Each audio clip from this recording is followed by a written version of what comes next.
وعلى أشرف الأنبياء والمرسلين وعلى آله وصحبه ومن تبعهم بإحسان إلى يوم الدين أما بعد۔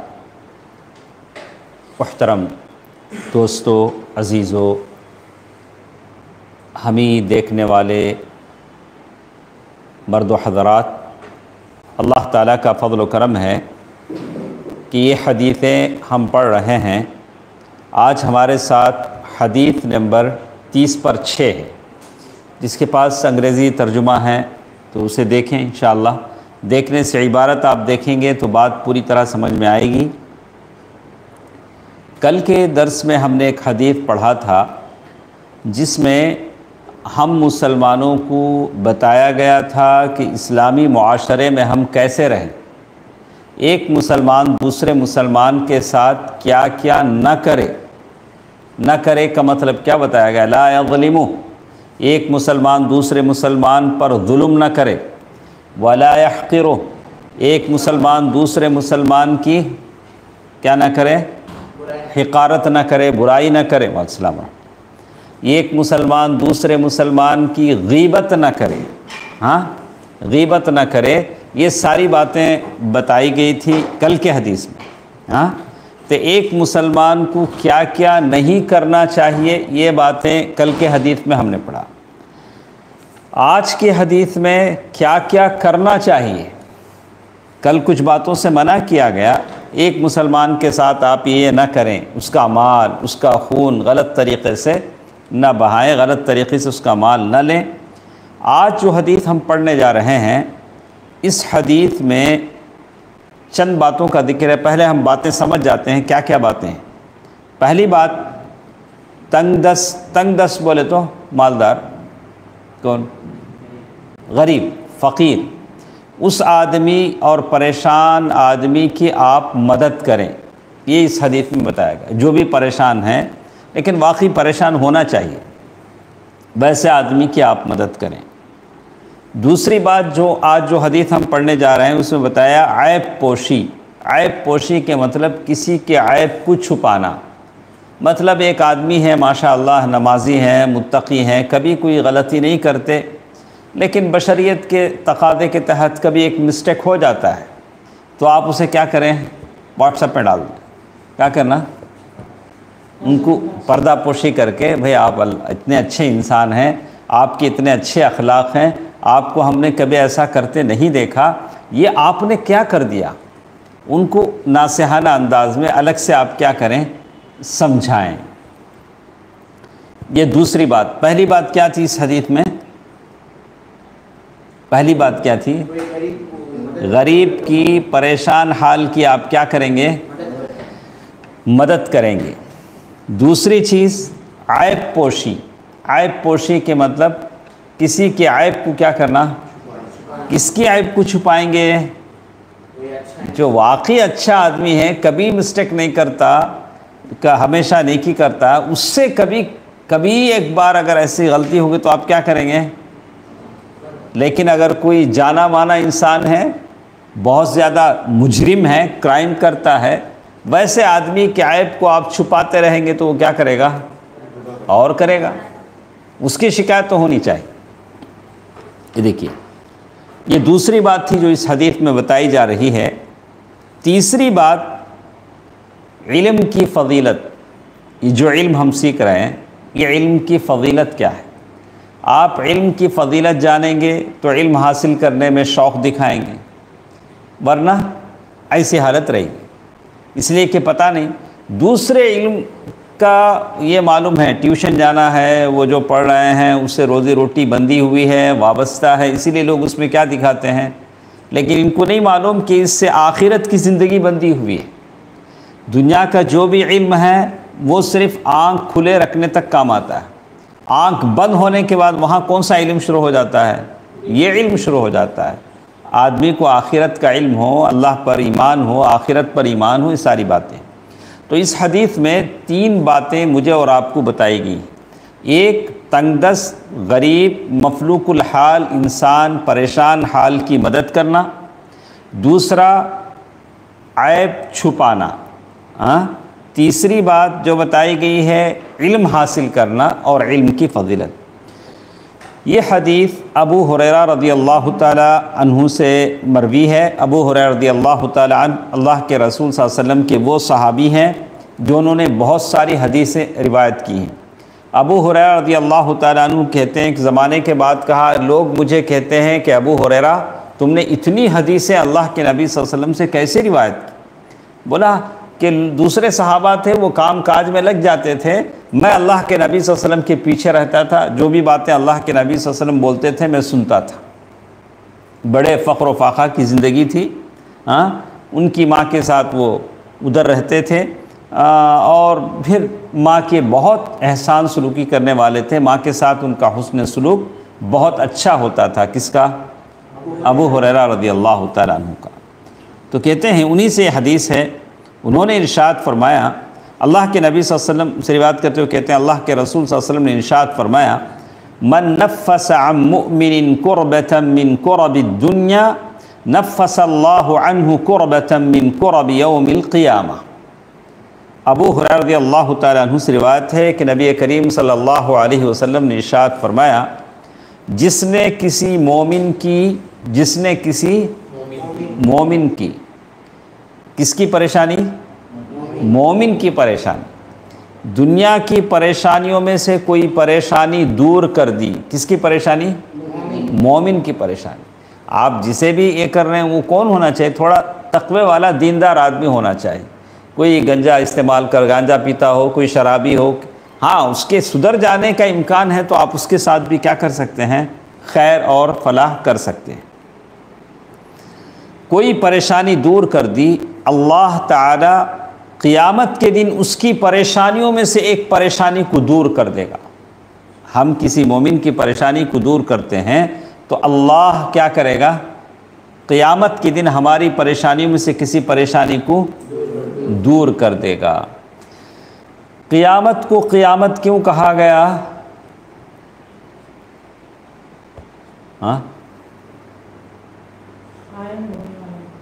قیامت، نماز میں ہم کیا کرتے ہیں؟ قیام کرتے ہیں، رکوع کرتے ہیں۔ قیام کا مطلب کیا؟ اسٹینڈنگ، ٹھہرنا۔ قیامت کو قیامت کیوں کہا گیا؟ یوم یقوم الناس لرب العالمین، جس دن لوگ اللہ تعالیٰ کے لیے کھڑے ہوں گے سارے کے سارے۔ وَنَضَعُ الْمَوَازِينَ الْقِسْطَ لِيَوْمِ الْقِيَامَةِ فَلَا تُظْلَمُ نَفْسٌ شَيْئًا، جس دن اللہ تبارک و تعالیٰ عدل و انصاف کو قائم کریں گے، وہ دن کون سا ہوگا؟ قیامت کا دن ہوگا۔ جس دن لوگ اپنے قبروں سے نکل کر کھڑے ہوں گے وہ دن کون سا ہوگا؟ قیامت کا دن ہوگا۔ اسی لیے اللہ نے اس کو کیا کہا؟ قیامت کا دن۔ دیکھیں، پہلی بات یہ معلوم ہوئی کہ جو کوئی کسی مومن سے کسی پریشانی کو دور کر دے گا اس کے بدلے میں اللہ کیا کریں گے؟ اس کے ساتھ قیامت کے دن کی پریشانی کو دور کریں گے۔ لیکن اس کے دو فائدے تو اسے ہوں گے۔ ایک، دنیا میں جس کی پریشانی وہ دور کرے گا، بظاہر اللہ تبارک و تعالیٰ اس کا اجر تو اسے دے گا، وہ آدمی اس کا شکر گزار رہے گا، اور اللہ تعالیٰ قیامت میں اس کی پریشانی کو دور کریں گے۔ اس طرح دو اجر اس کو کیا ہو گئے؟ مل گئے۔ یہ دیکھیے، اور کہتے ہیں وَمَنْ يَسَّرَ عَلَى مُعْسِرٍ، یہ دیکھیے وَمَنْ يَسَّرَ عَلَى مُعْسِرٍ یسر اللہ علیہ فی الدنیا والآخرہ۔ اس بات کو ذرا غور سے سنیں، وَمَنْ يَسَّرَ عَلَى مُعْسِرٍ یسر اللہ علیہ فی الدنیا والآخرہ۔ ہم لوگ زیادہ لمبی بات بولنے اور سننے کی ضرورت نہیں۔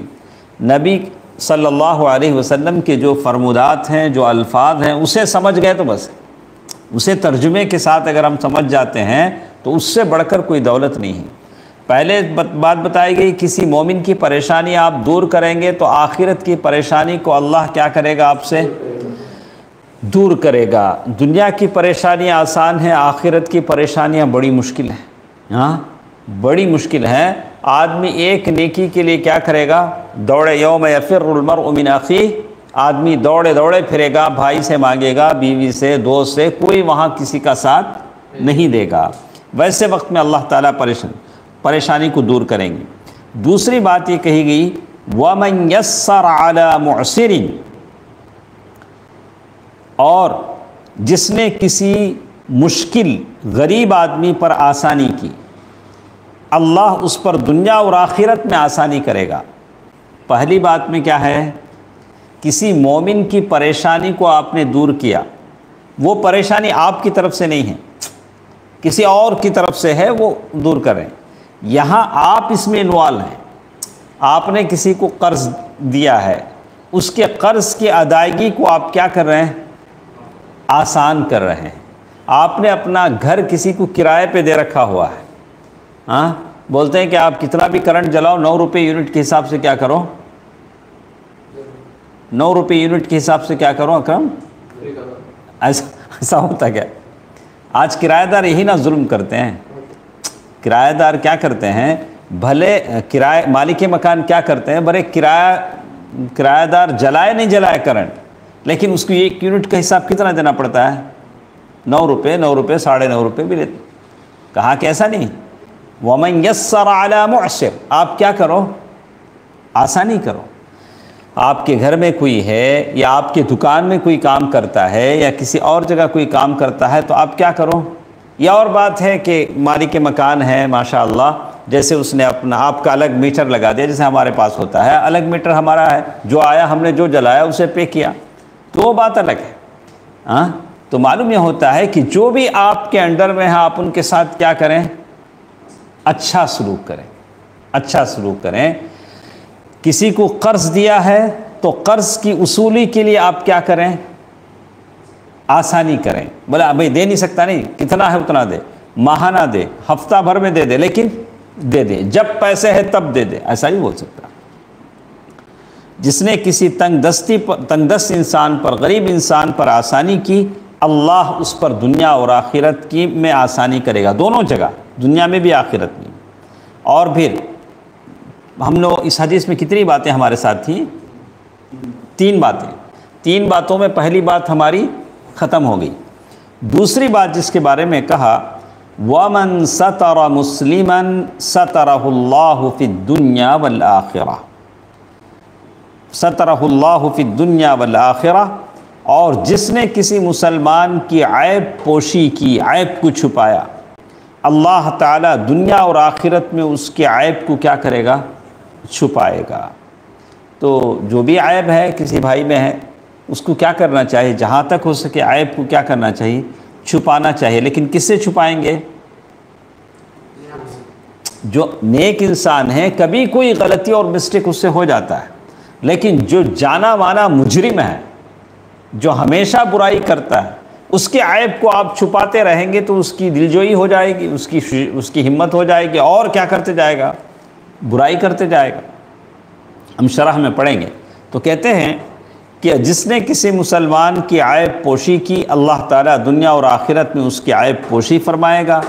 اور پھر کہا واللہ فی عون العبد ما کان العبد فی عون اخیہ، اللہ تعالیٰ بندے کی مدد میں ہوتا ہے جب تک بندہ اپنے بھائی کی مدد میں ہوتا ہے۔ آپ اپنے بھائی کی مدد کرتے ہیں کسی مسلمان کی، اللہ تعالیٰ کیا کرے گا؟ آپ کی مدد کرے گا۔ لیکن فرق ہے، آپ کے بھائی کی مدد کرنا یہ تو بالکل، اللہ جب مدد کرنے پر آئے تو کتنی مدد آپ کی ہوگی؟ اللہ میری مدد کرنا بولے تو کیا کرنا؟ کیا کرنا؟ بھائی کا مطلب بھائی کی نہیں، مومن بھائی، کسی بھی بھائی آپ کیا کرنا؟ مدد کرنا۔ تو اللہ تعالیٰ آپ کی مدد کرے گا۔ تو اگر ہر انسان جیسے آج جی رہے ہیں، میرا گھر، میرا مال و متاع، میری زندگی، دوسروں سے مجھے کوئی واسطہ نہیں، اگر ایسا جینے لگیں تو یہ انسانیت نہیں۔ انسان کا معنی ہی یہی ہے کہ انسیت، محبت، یعنی دونوں ایک دوسرے سے مل کر رہیں، ایک دوسرے کے دکھ اور درد کو سمجھیں، ایک دوسرے کا ساتھ دیں۔ تو اللہ تعالیٰ کی مدد چاہتے ہیں تو ہم کیا کرنا؟ کسی مدد کے لیے یہ ضروری نہیں ہے کہ ہر ایک کو صرف پیسے ہی کی مدد کی ضرورت ہوتی ہے۔ بہت سارے ایسے بھی تھے لاک ڈاؤن میں جن کے پاس پیسے تھے لیکن کوئی خرید کے دینے والا نہیں تھا، بہت سارے ایسے بزرگ خاندان تھے، بوڑھے میاں بیوی تھے جن کے گھروں میں کوئی اناج پہنچانے والا نہیں تھا. کبھی پیسوں سے مدد کی ضرورت پڑتی ہے، کبھی آپ کا ان کو وقت دینا پڑتا ہے، کبھی باتوں سے آپ کو ان کی مدد کی ضرورت پڑتی ہے. کہیں کوئی آدمی ہے، کہیں جانا چاہتا ہے، کاروبار یا کسی معاملے میں بات چیت ہے یا رشتے کے معاملے میں بات چیت ہے، وہ چاہتا ہے کہ آپ ان کے ساتھ چلیں، کچھ دیر بیٹھیں، آپ بیچ میں ثالثی کی حیثیت سے وہاں رہیں. یا کبھی ایسا ہوتا ہے کہ کسی نوکری میں جوائن ہونا ہے، وہ آپ سے کہتا ہے کہ میرے لیے تھوڑا سفارش کر دیں، آپ سفارش کر دیں، یہ بھی مدد ہے. تو یہ ساری چیزیں ہیں. واللہ فی عون العبد ما کان العبد فی عون اخیہ. یہ تو تھی دوسری بات. تیسری بات ایک ہمارے ساتھ ہے جو اس حدیث میں ہے، وہ کیا ہے؟ 3 باتیں ہم نے اس حدیث میں بتایا. علم، اللہ اکبر، یہ بڑی اہم چیز ہے جس سے ہم لوگ آج غافل ہیں اور لوگوں کے اندر وہ احساس بھی نہیں ہے. تو دیکھیے کہتے ہیں وَمَنْ سَلَكَ طَرِيقًا يَلْتَمِسُ فِيهِ عِلْمًا سَهَّلَ اللَّهُ لَهُ بِهِ طَرِيقًا إِلَى الْجَنَّةِ. اور جو شخص علم کی تلاش میں، علم حاصل کرنے میں کسی راستے پر چلا تو اللہ تعالیٰ جنت کا راستہ اس کے لیے آسان کر دیتا ہے. کیا کر دیتا ہے؟ علم آپ حاصل کریں گے، علم کے لیے بیٹھیں گے تو جنت کا راستہ آپ کے لیے کیا ہو جائے گا؟ آسان ہو جائے گا. کون سمجھائے؟ لوگوں کو کون سمجھائے کہ اس کا کیا مقام ہے؟ اسی لیے اللہ کے نبی صلی اللہ علیہ وسلم نے فرمایا. تو پہلی بات یہ معلوم ہوئی کہ علم کے راستے میں آپ نکلیں گے تو جنت کا راستہ آپ کے لیے اور میرے لیے کیا ہو جائے گا؟ آسان ہو جائے گا. وَمَجْتَمَعَ، یہ حدیث دیکھیے، یہ الفاظ غور سے سنیے. وَمَجْتَمَعَ قَوْمٌ فِي بَيْتٍ مِّن بُيُوتِ اللَّهِ يَتْلُونَ كِتَابَ اللَّهِ وَيَتَدَارَسُونَهُ بَيْنَهُمْ إِلَّا نَزَلَتْ عَلَيْهِمُ السَّكِينَةُ وَغَشِيَتْهُمُ الرَّحْمَةُ وَحَفَّتْهُمُ الْمَلَائِكَةُ وَذَكَرَهُمُ اللَّهُ فِي مَنْ عِنْدَهُ وَمَنْ بَطَّأَ بِهِ عَمَلُهُ لَمْ يُسْرِعْ بِهِ نَسَبُهُ. رواه مسلم. سمجھ میں آ گیا؟ ماشاءاللہ اللہ کے نبی صلی اللہ علیہ وسلم کے الفاظ مبارکہ ہیں. کیسے پیارے پیارے الفاظ ہیں. اسی لیے میں سارے ساتھیوں سے کہتا ہوں کہ آپ عربی سیکھیں، بنیاد سے کم از کم اتنی عربی سیکھیں کہ آپ قرآن پڑھیں تو سمجھ سکیں. کیا رفیق بھائی؟ قرآن آپ کھولیں تو کم از کم پڑھ سکیں کہ میرا اور آپ کا رب مجھ سے کیا کہہ رہا ہے. دیکھیے کیا کہتے ہیں، وَمَجْتَمَعَ. پہلی بات تو یہ بتائی گئی کہ جو علم کی تلاش میں اللہ کے راستے میں نکلتا ہے، علم کے راستے میں نکلتا ہے، اللہ تعالیٰ اس کے لیے جنت کا راستہ آسان کر دیتے ہیں. جو کوئی بھی لوگ اللہ کے کسی ایک گھر میں جمع ہوتے ہیں. کیوں جمع ہوئے ہیں؟ اللہ کا گھر صرف عبادت ہی کے لیے نہیں ہے، اللہ کا گھر علم حاصل کرنے کے لیے بھی. علم حاصل کرنے کے لیے سب سے اچھی جگہ کون سی ہے؟ مسجد ہے. جس کو آج کل ہم نے کیا کر دیا ہے، فرض نماز ہوتی ہی گیٹ فین سب آف. نو، یہ صرف کس کے لیے ہے؟ مسجد نبوی میں کتنے درس ہوتے ہیں؟ مغرب سے لے کر جگہ جگہ جگہ، یہاں 2000 آدمی، وہاں 3000 آدمی، یہاں ایک شیخ بیٹھے ہیں، وہاں ایک شیخ بیٹھے ہیں. کعبۃ اللہ میں اللہ تعالیٰ کی ان بڑے گھروں میں جہاں اللہ کے نبی صلی اللہ علیہ وسلم فرمایا کہ عبادت کے لیے سفر کرو تو کہاں سفر کر سکتے ہو؟ ان عبادت گاہوں. وہاں جب درس و تدریس ہوتے ہیں تو ہم اپنے مسجدوں کو درس و تدریس کے لیے کیوں استعمال نہ کریں؟ درس ہونا چاہیے. کہا کہ سب سے بہترین چیز علم حاصل کرنے کے لیے کون سی جگہ ہے؟ مسجد ہے. اسی لیے اس حدیث میں کہا گیا کہ جو کوئی بھی لوگ اللہ کی کسی ایک گھر میں جمع ہوتے ہیں، جمع ہو کر کرتے کیا ہیں؟ کرتے ہیں اللہ کی کتاب کی تلاوت کرتے ہیں. جمع ہو کر کیا کرتے ہیں؟ ماشاءاللہ ہمارے پاس مدرسہ چلتا نہیں، چھوٹے چھوٹے بچے ماشاءاللہ بڑی تعداد میں. انشاءاللہ اللہ جب اچھے حالات ہو جائیں گے تو ہم دوبارہ کیا کریں گے؟ مدرسے کو شروع کریں گے تاکہ اللہ کے نبی صلی اللہ علیہ وسلم کی حدیث کے مطابق کام ہو. تو کہتے ہیں جو کوئی بھی قوم وہ لوگ مسجد میں جمع ہو کر کیا کرتے ہیں؟ اللہ تعالیٰ کی کتاب کی تلاوت کرتے ہیں۔ یہاں ایک بات ہونا چاہیے کہ اللہ تعالیٰ کی کتاب کی تلاوت کیسے ہونی چاہیے، تو اس سلسلے میں اچھی طرح اس بات کو یاد رکھیں کہ سارے مل کر بیٹھ سکتے ہیں، ایک آدمی تلاوت کر سکتا ہے، سارے سنتے ہیں، سارے سن سکتے ہیں۔ جیسے ہم لوگ پورے بیٹھے ہیں، اب میں نے کہا چلو ہم سب لوگ سورہ بقرہ کی تلاوت کرتے ہیں۔ میں نے ایک آیت پڑھی، حروف مقطعات سے شروع کیا، الف لام میم، میں نے پڑھا، پھر انہوں نے کہا، آپ لوگوں نے سنا، پھر انہوں نے پڑھا ذالک الکتاب، پھر سارے لوگوں نے سنا، یہ جائز ہے۔ اگر پورے مل کر ایک ہی آیت پورے جمع ہو کر پڑھیں تو یہ جائز نہیں۔ کیا جائز ہے، کیا جائز نہیں ہے اکرم؟ ایک آدمی تلاوت کرے، دوسرے سنیں، یہ کیا ہے؟ جائز ہے۔ لیکن سارے مل کر اگر ایک ہی آواز میں اگر پڑھتے ہیں تو اس کا کوئی ثبوت نہیں ہے۔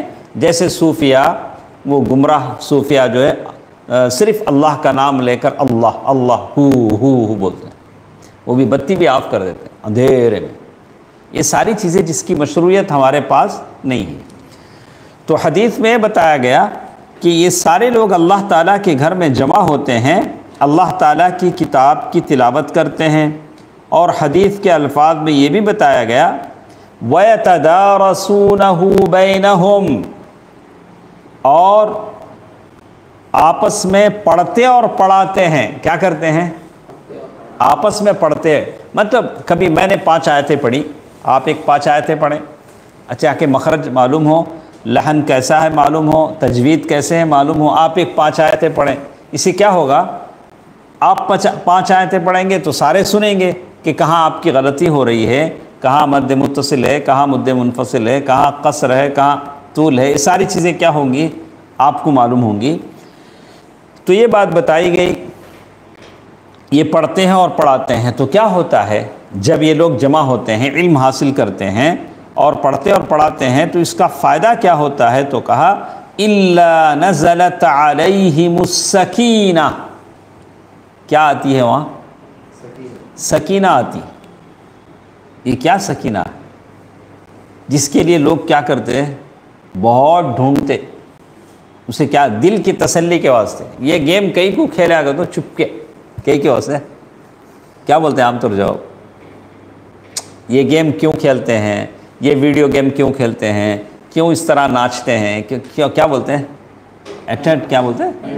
ہاں وہ لفظ، ہاں مجھے نہیں آتا وہ پروننسیشن، کیا بولتے ہیں اس کا؟ ٹائم پاس تو وہ اس سے بڑا وہ کیا بولتے ہیں؟ ہاں تو اللہ بولتے ہیں نہیں جی، یہ گیموں میں نہیں، فحش میں نہیں، عریانیت میں نہیں، اس میں نہیں، یہ کس میں ہے؟ قرآن کے پڑھنے اور پڑھانے میں ہے۔ نزلت علیہم السکینہ الا نزلت علیہم السکینہ، سکینت کا سکونت کہاں نازل ہوتی ہے؟ اسی دل کے سکون کے لیے تو آدمی سب کرتا ہے۔ کبھی سوئمنگ پول جاتا ہے، وہاں جا کے مچھی کی طرح تیرتا، وہاں بھی نہیں ہوا ذرا دیر، وہ اچھی چیزیں ہیں، سب آدمی کو تیرنا چاہیے۔ اور جو چیزیں ہیں اللہ کے نبی صلی اللہ علیہ وسلم فرمایا، گھوڑ سواری ہے، تیر اندازی ہے، یہ ساری چیزیں حدیث میں ہیں، ہاں وہ تو آدمی کرنا چاہیے۔ لیکن ایسی چیزیں جس کو سکون کو آدمی تلاش کرتا ہے، لیکن سکون تو یہاں بتایا گیا کہ دل کا سکون کس میں ہے؟ قرآن کے پڑھنے اور پڑھانے میں۔ اور دوسری چیز جس میں کہا گیا وغشیتہم الرحمہ، اللہ تعالیٰ کی رحمت ان کو ڈھانپ لیتی ہے۔ اللہ، ہم لوگ 5 آدمی کبھی بیٹھتے ہیں، لوگ 5 کیا 10 بھی بیٹھتے ہیں، لیکن قرآن نہیں پڑھتے، دوسرے بہت ساری باتیں بولیں گے یا بہت سارے کام کریں گے، لیکن قرآن پڑھانا، اگر آپ 5 آدمی جمع ہوئے، بولے اچھا چلو ہم سب مل کر 1-2 صفحے قرآن پڑھتے ہیں، ایسا بہت کم لوگ بولتے اور سنتے ہیں۔ وغشیتہم الرحمہ، اللہ تعالیٰ کی رحمت ان کو ڈھانپ لیتی ہے۔ یہ دوسرا انعام۔ پہلا انعام کیا تھا؟ سکونت نازل ہوتی ہے، سکون، دل کا سکون۔ ہاں اچھا، تو بہت سارے ہیں، اب عجیب سکون کے متلاشی ہیں، سکون حاصل کرنے کے لیے پتہ نہیں لوگ کیا کیا کرتے ہیں۔ ہاں اور جو جتنا عجیب قسم کا ہے اتنا عجیب چیز استعمال کرتا ہے. کوئی براؤن شوگر لیتا ہے, کوئی ڈرگ لیتا ہے, پتہ نہیں کچھ کیا لیتا ہے, العیاذ باللہ. کوئی کسی غلط چیز کا سہارا لیتا ہے. میرے نبی صلی اللہ علیہ وسلم نے بتلایا کہ سکون چاہتے ہو تو آؤ مل بیٹھ کر قرآن پڑھتے اور پڑھاتے رہو اور اللہ تعالیٰ کی رحمت تم پر نازل ہوگی. اور پھر کہا تیسری چیز کے بارے میں کہا اور فرشتے انہی گھیر لیتے ہیں. کیا کہتے ہیں؟ یہ ایک انعام. اللہ اکبر, یہ ایک انعام ہے. کہا وَحَفَّتْهُمُ الْمَلَائِكَةُ, فرشتے انہی گھیر لیتے ہیں. اور پھر یہ تیسرا نا, اور ایک انعام بھی یہاں بتایا گیا وَذَكَرَهُمُ اللَّهُ فِي مَنْ عِنْدَهُ, اور اللہ اپنے پاس موجود فرشتوں میں ان کا نام لیتا ہے.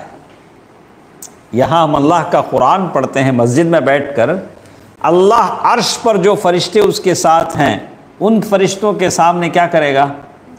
نام لے گا. آپ کا نام, آپ کا نام, آپ کا نام. اس سے بڑھ کر کیا ہے؟ آج لوگ کہتے ہیں میرا نام وہ ریکارڈ میں آ گیا, میرا نام وہ کیا ہو, پتہ نہیں کیا کیا چیزیں دنیا میں ہیں. دنیا کے 10 آدمیوں میں سے یہ تیسرا آدمی ہے, یہ چوتھا آدمی ہے, اس کی اتنی دولت ہے. لوگ پتہ نہیں کیا کیا سوچتے ہیں.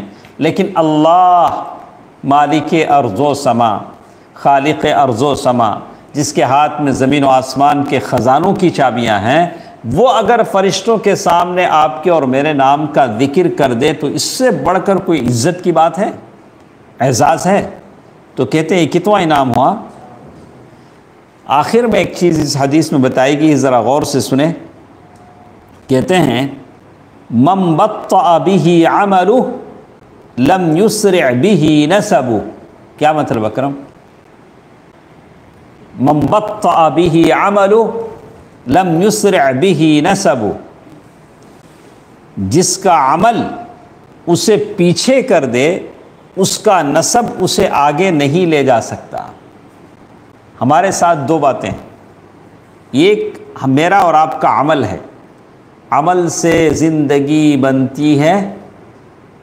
بولو, ارے یہ شعر تو پہلے بچے کو یاد رہتا تھا. جو علماء یہاں آتے تھے حفیظیہ مسجد میں, وہ داشا مکان کے, وہ جہاں لوگ کباب کھاتے کباب ہوتے, کہا کہ اسی میں وہ سارے کیا کرتے تھے, اجتماع ہوتے تھے, دینی دروس ہوتے تھے. ہم لوگ کریں گے مطلب ماشاء اللہ. تو کہتے ہیں کہ یہ شعر باقاعدہ علماء بولتے تھے, عمل سے زندگی بنتی ہے جنت بھی جہنم بھی, یہ خاکی اپنی فطرت میں نہ نوری ہے نہ ناری ہے. کیا بولے؟ عمل سے زندگی بنتی ہے جنت بھی جہنم بھی, یہ خاکی اپنی فطرت میں نہ نوری ہے نہ ناری ہے. تو خود نہ تو جنت کا یہ ہے نہ تو جہنم کا یہ ہے. انسان کو جو بناتا ہے وہ کیا بناتا ہے؟ عمل.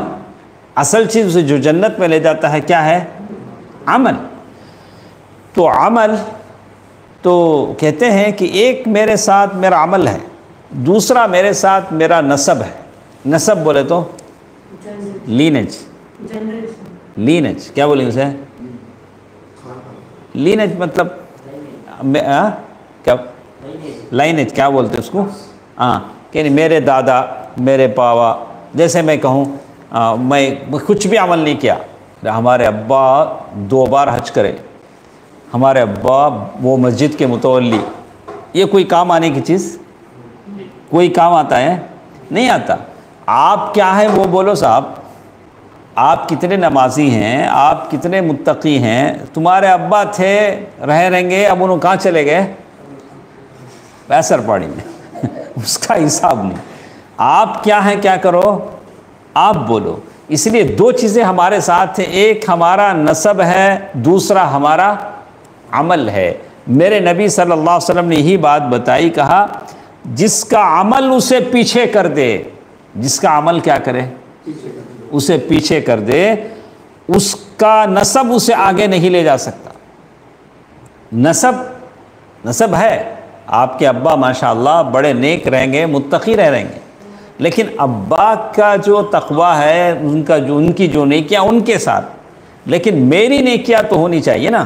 میں کیا کرا ہوں اس کا تو مجھے یہ ہونا چاہیے کہ میں کیا کرنے جا رہا ہوں، اس کا تو آدمی کو احساس ہونا چاہیے۔ تو معلوم کیا ہوا، ہمارے ساتھ کیا چیزیں ہیں رفیق بھائی؟ دو چیزیں ہیں، ایک میرا اور آپ کا عمل ہے، دوسرا نسب ہے۔ تو نسب سے کچھ بننے والا نہیں ہے، ہاں، نسب سے کیا ہونا چاہیے؟ عمل ہونا چاہیے۔ تو عمل سے زندگی بنتی ہے، جنت بھی جہنم بھی۔ یہ خاکی بولتے انسان مٹی سے پیدا کیا ہے، خاک سے، یہ خاکی اپنی فطرت میں نہ نوری ہے نہ ناری ہے۔ خود انسان وہ اپنے نسب سے کچھ نہیں پائے گا جب تک کہ اس کا عمل اس کے ساتھ نہ ہو۔ ٹھیک ہے، یہ حدیث میں کتنی باتیں ہوئیں؟ حدیث سمجھ میں آ گئی ماشاءاللہ۔ یہ حدیث بالکل پہلی حدیث میں بہت ساری باتوں سے منع کیا گیا، اور پھر اس حدیث میں یہ بتایا گیا کہ آپ کو کیا کرنا ہے۔ تو اس حدیث میں بہت سارے علوم ہیں، خاص کر جو بات بتائی گئی کہ اسلامی بھائی چارگی کا آپ لحاظ کریں، علم حاصل کرنے اور قرآن مجید کو سمجھ کر تلاوت کرنے، قرآن مجید کو پھیلانے میں آپ کیا کریں؟ تعاون کریں، بچوں کو قرآن پڑھائیں، جہاں جہاں قرآن پڑھاتے ہیں مدرسے ہیں ان کی مدد کریں۔ اور اس کے بعد اس حدیث میں ایک بات اور بھی بتائی گئی کہ مشکلات میں کوئی مومن بندہ ہے تو اس کو کیا کرنا چاہیے، اور مشکل بڑھانا نہیں چاہیے بلکہ اس کی مشکلوں کو کیا کرنا چاہیے؟ کم کرنا چاہیے۔ جیسے بہت سارے ہیں، کسی بیمار کے پاس جاتے ہیں، وہ ہسپتال میں ہے، علاج ہو رہا ہے، وہ بیمار کے پاس بیٹھیں گے، پوچھیں گے کون سے ڈاکٹر سے علاج کراتے؟ اب وہ ڈاکٹر بولے گا ارے وہ ڈاکٹر تجربے کار نہیں، وہ ڈاکٹر ایسا ہے ویسا ہے، پہلے سے بیمار وہاں بیڈ پہ پڑا ہوا ہے۔ آپ جا کر اسے ڈاکٹر کے بارے میں بولیں گے تو کیا کرے گا بیچارہ؟ ہاں، تو میرا یہ ہے کہ جو مصیبت میں پڑا ہوا ہے اس کی مصیبت کو آپ کیا کریں؟ کم کرنے کی کوشش کریں۔ مصیبتیں، مشکلات کبھی مینٹلی ذہنی بھی ہو سکتی ہیں، کبھی نفسیاتی ہو سکتی ہیں، کبھی سماجی پریشانی ہو سکتی ہے کہ کبھی کسی مقدمے میں، کسی کورٹ میں، کسی پولیس اسٹیشن میں آدمی پھنس گیا ہے، وہاں آپ کی مدد کی ضرورت ہے، وہاں بھی آپ اس کا ساتھ دیں، تو اللہ تبارک و تعالیٰ قیامت کی سختیوں کو کیا کرے گا؟ کم کرے گا۔ حدیث میں غریب آدمی کو آپ نے قرض دیا ہے تو اس کے ساتھ کیا کرنے کا حکم ہے؟ آسانی کرنے کا حکم ہے۔ تو مطلب یہ ہوا کہ ایک تو یہ کہ قرض دار کو آپ مہلت دیں، بولیں کہ بھئی اب نہیں دے سکتے، نہیں، 1 مہینے کے بعد ادا کرو، کوئی بات نہیں، یا یہ کہ قرض معاف کر دیں، اس کا قرض کیا کر دیں؟ معاف کر دیں۔ تیسری صورت یہ کہ آپ اسے اور پیسہ دیں، بھئی میرا جو قرض ہے وہ تو نہیں دیا، اب تو پریشانی میں، اور میرا پیسہ کیا کر۔ یہ بڑا دل والا آدمی کر سکتا ہے، یہ ہر کوئی نہیں کر سکتا نا، تو ہر کوئی نہیں کر سکتا ہے، لیکن یہ بھی ایک صورت ہے۔ تو اللہ تبارک و تعالیٰ اس کا اجر آدمی کو دے گا۔ اسی طرح ایک اور چیز جو اس حدیث میں بتائی گئی ہے، مسلمانوں کی عیب پوشی، کسی مومن یا مسلمان کی کیا کرنا چاہیے؟ عیب پوشی کرنا چاہیے۔ اس سے کوئی غلطی ہو جاتی ہے تو اس کو آپ اسے چھپائے، اور اس کی عیب مطلب کیا ہے؟ عیب کا مطلب کیا ہے؟ عیب کا مطلب ابے یہ کوئی بھی چیز اگر ٹوٹ جاتی ہے تو اس کے اندر کیا ہو جاتا ہے؟ ریمارک کئی طریقے سے ہو سکتا ہے۔ کسی میں شکل و صورت میں کوئی ریمارک ہے، ہاں، ایک صاحب تھے مجھے اچھی طرح یاد ہے، ان کا ایک آدھا کان کٹا ہوا تھا، کسی کو نہیں معلوم، ایک زمانے تک وہ کیا اوڑھتے رہے، وہ یہ بولتے نہیں، جیسے وہ شملہ بولتے ہیں، عمامہ، ہاں، وہ عرب کا جو وہ اوڑھتے رہے، کسی کو نہیں معلوم، ایسے اوڑھ کے ڈال دیتے، ان کا آدھا کان پورا کٹ کے، کسی کو نہیں معلوم۔ کبھی کبھار وہ وضو بنانے کے لیے یا کبھی گھر میں کسی تو وہ دیکھے گا، ارے ان کا تو آدھا کان کٹا ہوا ہے، اب جو دیکھا وہ کیا واٹس ایپ میں لکھے گا؟ ان کا عیب ہے، اس عیب کو وہ کیا کرے؟ چھپائے۔ بولا اس عیب کو چھپائے، جسمانی شکل و صورت کا عیب ہے اسے چھپائے۔ یا کوئی صاحب ہیں سر پہ بال نہیں ہیں، بڑی ٹوپی ڈالتے ہیں، معلوم نہیں ہے سارے لوگ یہ سمجھ رہے ہیں ماشاءاللہ سر پہ بہت خوشنما بال ہیں، لیکن اندر سے کیا ہے؟ ٹوپی پہنتے ہیں. ارے ماشاءاللہ یہ نوجوان ہمیشہ ٹوپی پہنتا ہے. ہاں، کبھی آدمی عیب چھپانے کے لیے پہن سکتا ہے، تو اس عیب کو آدمی کیا نہیں کرے؟ ظاہر نہ کرے. اور کبھی عیب جسمانی ساخت سے متعلق ہوتا ہے، اس کے جسم میں کوئی ہاتھ کا لولا ہے یا کوئی انگلی ہے، کوئی لنگڑا ہے، اسے بھی آپ لوگوں کے سامنے نہیں بولیں گے. یا اس کے باتوں میں عیب ہے، بات کرتے کرتے کیا ہوتا ہے، کچھ لوگ معلوم جلدی بات نہیں کر پاتے، وہ کچھ بات بولتے بولتے بولتے بہت دیر سے بات ان کی کیا نکلتی، کیا بولتے اس کو اکرم؟ ہاں، ہکلاتے ہیں لوگ، ان کی زبانوں میں یہ رہتا ہے. ایسے بھی لوگ ہیں، وہ بھی عیب ہے. یا ایسے بھی ہو سکتا ہے کہ اخلاق میں عیب ہو سکتا ہے، کسی کے اخلاق میں کیا ہوگا؟ عیب ہوگا. ایسا بھی ہو سکتا ہے. ان تمام عیوب کو آپ چھپائیں. جیسے ایک حدیث جو ابو داؤد کی روایت ہے جس میں کہا گیا، اے لوگو جو زبانی طور پر ایمان لائے ہو اور اپنے ایمان ان کے دلوں میں داخل نہیں ہوا ہے، مسلمانوں کی غیبت نہ کرو. کیا نہیں کرو؟ مسلمانوں کی غیبت نہ کرو، اور ان کی عیوب کی تلاش میں نہ رہو. کچھ لوگ ہوتے ہیں ہمیشہ کیا کرتے ہیں؟ لوگوں کی عیوب کو تلاش کرتے رہتے ہیں، اپنے عیوب سے کیا ہو جاتے ہیں؟ غافل ہو جاتے ہیں. کیونکہ جو ان کی عیوب کی تلاش میں رہے گا، اللہ اس کی عیوب کی تلاش میں رہے گا. اللہ کیا کہتے ہیں؟ ہم اگر دوسرے کی عیوب کو ڈھونڈتے رہیں گے تو اللہ ہمارے عیوب کو کیا کرے گا؟ ڈھونڈتا رہے گا. اور اللہ جس کی عیوب تلاش کرے اس کی فضیحت اس کے گھر میں ہو جائے گی. اللہ تبارک و تعالی جس کے عیوب کو تلاش کرے اس کے گھر میں اللہ اسے کیا کرے گا؟ ذلیل کرے گا. گھر میں کون کون رہتے ہیں؟ اس کی بیوی، اس کی بیٹی، اس کے بچے. اس سے اللہ اسے کیا کرے گا؟ ذلیل کرے گا. بیٹا کوئی ایسا کام کرے گا جس کی وجہ سے معاشرے میں اور سوسائٹی میں یہ آدمی چہرہ دکھانے کے قابل نہیں رہے گا، یا اللہ نہ کرے اس کے گھر میں اللہ تعالیٰ ایسا یہ ہو جائے. تو اسی لیے کسی کے عیب کے پیچھے ہم کیا نہ کریں، نہ پڑیں، چھوڑ. تو اسی طرح آخر میں کہا، لیکن کس کے تعلق سے؟ یہ مومن آدمی کے تعلق سے.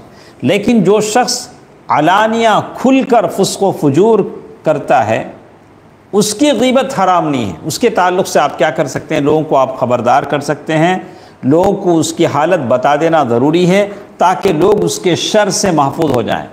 ایک صاحب آپ کے پاس آئے، 1,00,000 روپے 50,000 روپے قرضہ لے کے آپ کو کیا کر دیے؟ چہرہ بھر چونا لگا کے چلے گئے. آپ کیا کریں گے؟ کوئی اور آدمی آ کے آپ کو پوچھتا، فلاں صاحب کیسے ہیں؟ وہ آئے تھے میرے پاس قرضہ پوچھنے. ارے بہت ولی صفت انسان انہوں، میں 1,00,000 ہی دیا، آپ ان کو 5,00,000 دو بول کے بولتے ہیں. کیا بولتے ہیں؟ آپ کیا کرتے ہیں؟ رو رو کے اپنی بپتا ان کو سناتے. ارے بھائی میرے ساتھ ایسا ہوا، تو خامخواہ جا کے اس سے معاملہ مت کر. تو ایسے ہونا چاہیے. اگر کسی کیوں آپ خود ڈوبے ہیں اس کو ڈوبنے کیوں دے رہے ہیں؟ تو آپ کیا کریں؟ ایسے آدمی کے تعلق سے لوگوں کو کیا کریں؟ خبردار کریں کہ یہ شخص معاملہ کرنے کے لائق نہیں ہیں. یہ بھی ایک یہ ہے. تو کچھ باتیں ہمارے ساتھ ہیں انشاءاللہ. اسی حدیث کو ہم پھر ہم پیر کے دن اسی حدیث کو پورا کریں گے. اس حدیث میں اور بھی ماشاءاللہ بہت اہم باتیں ہیں. انشاءاللہ منڈے کے دن ہم اس کو پورا کریں گے. پیر کے دن تو جتنے ہیں میرے ساتھ وہ تو رہیں گے، لیکن جو اور بھی ہیں جو غائب ہیں وہ بھی آ جائیں گے انشاءاللہ. اللہ تعالیٰ سارے لوگوں کو حدیث کی برکتیں اللہ تبارک و تعالیٰ نوازے، اور جو باتیں ہم سنتے ہیں اس پر عمل کرنے کی توفیق دے. اللہ تعالیٰ ہماری پاس اتنی طاقت دے، قوت دے، حوصلہ دے، ہمارے پیسوں میں اتنی برکت دے کہ ہم ہر غریب، مشکل، تنگ دست مومن کی ہم مدد کر سکیں. اللہ تعالیٰ ہمیں لوگوں کے عیوب چھپانے کی توفیق دے. اللہ تعالیٰ علم سے ہمیں محبت دے. آمین. والسلام علیکم ورحمۃ اللہ وبرکاتہ.